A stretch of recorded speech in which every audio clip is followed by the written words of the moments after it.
হরে কৃষ্ণ। সুপ্রগৌর ভক্তবৃন্দ, সকল সনাতনীকে অষ্টমী স্নানের শুভেচ্ছা এবং অভিনন্দন জানাচ্ছি।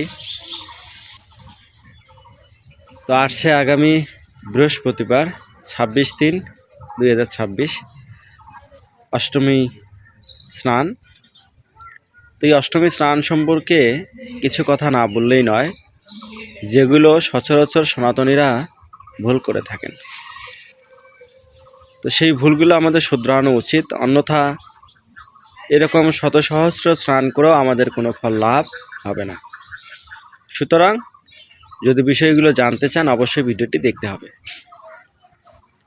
তো প্রথমত হচ্ছে, আমরা যারা স্নান করতে যাই প্রথম যে ভুলটা করে থাকি সেটি হলো যে আমরা কেউ গৃহে ব্রহ্ম স্নান না করে আমরা ব্রহ্মপুত্রকে অপবিত্র করবার জন্য যাই।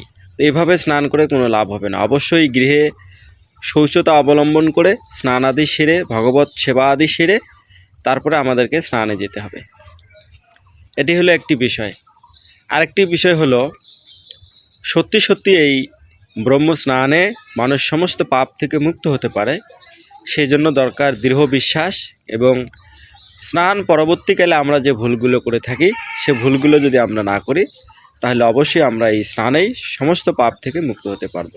সেটি হলো কীরকম, যে আমরা স্নান সেরে আমরা আবারও সেই পূর্বের আচরণকে ধরে রাখি।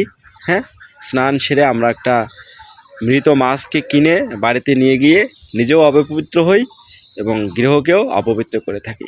এই আচরণগুলোকে ছেড়ে দিতে হবে, এবং টোটালি বৈদিক জীবনযাপন করতে হবে।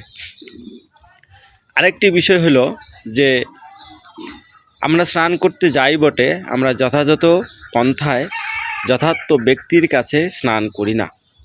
সে কারণে কি হয়, আমাদের স্নান শুদ্ধ হয় না, যার কারণে আমরাও সেই ফল লাভ করতে পারি না। আমরা এমন একজন পুরোহিত নির্বাচন করি, ব্রাহ্মণ নির্বাচন করি, যার নৈতিক আচরণ শুদ্ধাচার নেই, প্রসাদভোজী নয়, এমন একজন ব্রাহ্মণের কাছে আমরা স্নান করি। সেজন্যই আমাদের কি হয়, স্নান শুদ্ধ হয় না এবং আমরা সমস্ত পাপ থেকে মুক্ত হতে পারি না।